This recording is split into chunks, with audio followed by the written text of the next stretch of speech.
Hello and welcome guys to my new video Shrabani's kitchen. দেখুন, আমি একটা নতুনত্ব মিষ্টি রেসিপি আপনাদের দেখাচ্ছি। যা দেখলে অবাক হয়ে যাবেন। স্কিপ করে ভিডিওটা চলে যাবেন না, সম্পূর্ণ ভিডিওটা দেখুন, তাহলে বুঝতেই পারবেন যে কিভাবে তৈরি হচ্ছে আর এরকম ধরনের মিষ্টি হয় নাকি, সেটা অবাক হয়ে যাবেন। তো যাই হোক, দেখুন আমি এটা আগে সাবুটা ভিজিয়ে রেখেছিলাম। দেখুন হাতে দিয়ে দেখালাম যে কত নরম হয়ে গেছে। আর আমি নিয়েছিলাম আমুল দুধ আর চিনিটাকে গুঁড়ো করে নিয়েছিলাম। এবার সব তিনটাকে একসঙ্গে দিয়ে ভালো করে মিশিয়ে নেব। আর এতে একটু ঘি দেবো, তাহলে একটু মিষ্টি যেহেতু, সেহেতু স্বাদটা একটু ভালো করার জন্য ঘিয়ের স্বাদটা থাকলে খেতেও দুর্দান্ত লাগবে। তা দেখুন আমি এই ঘিটা মিশিয়ে দেবো, দিয়ে আমি এটার সঙ্গে মাখবো। এবার এটা মাখতে মাখতে যেহেতু চিনি আছে, এটা একটু তো পাতলা হয়েই যাবে, তা সেটা তো মিষ্টি করা যাবে না। তা সেটাকে আমি দেখাচ্ছি কি করে করব। দেখুন না, মাখতে মাখতে পাতলা ভাবটা চলে আসবে সম্পূর্ণ ঠিকঠাক সব মেশাতে গিয়ে। তা যাই হোক, আর আমি আগে থাকতেই এই রেসিপিটা দিলাম। আগামীকাল অক্ষয় তৃতীয়া, সবাইকে শুভেচ্ছা জানালাম, আগাম শুভেচ্ছা। তা যাই হোক, সেই জন্য রেসিপিটা আজকেই আমি ওই জন্যই দিয়ে দিলাম। দেখুন আপনাদের নিশ্চয়ই ভালো লাগবে এই রেসিপিটা। আপনারা বাড়িতে ট্রাই করতে পারেন। এরকম রেসিপি কোনো দিন করেছেন কি না দেখুন, না করলে এরকম ট্রাই করুন।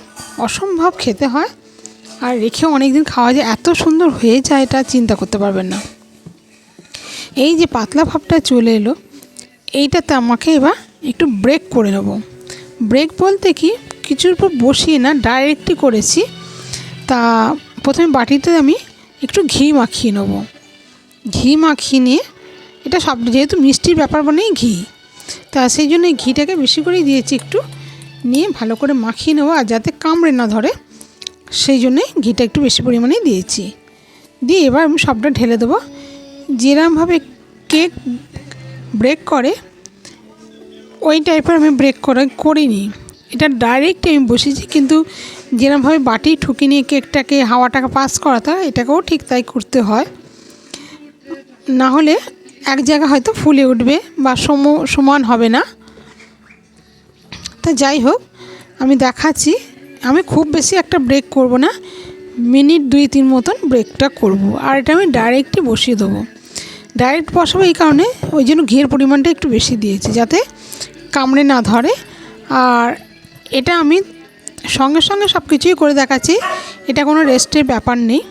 তা দেখুন বাটিটা ঠুকে নিলাম, নিয়ে একটু ব্রেক করতে দেবো। এবার ব্রেকটা করে নিয়ে তারপর ঠান্ডা হয়ে গেলে এইভাবে আমি কাটবো না, এটাকে পুরো তৈরি মিষ্টির আকারে গড়বো আমি নিজে। তা দেখুন এবার এই যে ঘিটা দেখতে পাচ্ছেন, পাশ দিয়ে সমস্ত ঘিটা দেখা যাচ্ছে। এই দেখুন বসিয়ে দিয়েছি একদম লো ফ্লেমে। তা এবার হয়ে গেছে, নিয়ে আমি এরকম বার করে নিয়ে এরকম সমস্ত মিষ্টির আকার তৈরি করে নিয়েছি। এইবার এটাকে আমি কি করব, চিনিটা যে গুঁড়িয়ে রেখেছিলাম তার মধ্যে আমি কোট করে নেব চিনিটা দিয়ে ওপর থেকে প্রত্যেকটা মিষ্টিকে এরকম করে নেব। এত সুন্দর হয়, না খেলে আর না করলে অবাক হয়ে যাবেন। আর উপর থেকে সাজাবার জন্য, মিষ্টিটা সুন্দর দেখাবার জন্য কিশমিশ দিয়ে দেবো। নিয়ে আমার তৈরি হয়ে যাবে আজকে সাবুর মিষ্টি। কেমন লাগলো রেসিপিটা আপনাদের? আশা করি নিশ্চয়ই ভালো লাগবে। আর যদি ভালো লেগে থাকে তাহলে অবশ্যই আমার পাশে থাকবেন, লাইক কমেন্ট করে জানাতে ভুলবেন না। আপনাদের সর্বদাই রিকোয়েস্ট করি আমার ভিডিওগুলো দেখুন, আপনারা সহযোগিতা করুন।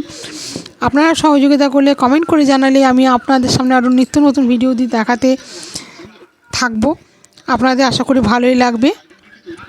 তা দেখুন এই মিষ্টিটা আপনারা বাড়িতে তৈরি করতেই পারেন, দুর্দান্ত খেতে হয়, ভীষণ ভালো। মানে আর যদি ফ্রিজে রেখে খেতে পারেন তাহলে তো বহু দীর্ঘদিন থাকবে, এত সুন্দর হয় এগুলো। আর চিনিটা পুরো এটা কামড়ে ধরে নেবে ওর সঙ্গে রেখে দিলে, দারুণ সুন্দর খেতে হয়। মানে খেলে কেউ চট করে বুঝতেই পারবে না যে এটা সাবুর মিষ্টি, না বললে বুঝতেই পারবে না, এত সুন্দর। অথচ যেহেতু এটা কাঁচা সাবু দিয়ে করা, তো তাহলে হরহরে ভাবটা নেই। আর খেতে বেশ মুখে দানা দানা মতো লাগে, খুব সুন্দর খেতে হয়। দেখুন আমার আজকে তৈরি হয়ে গেল মিষ্টি। কেমন হয়েছে আপনাদের? যদি ভালো লেগে থাকে আপনারা বাড়িতে ট্রাই করতেই পারেন। এরকম রেসিপি লোকজন আসলেও দিতে পারেন।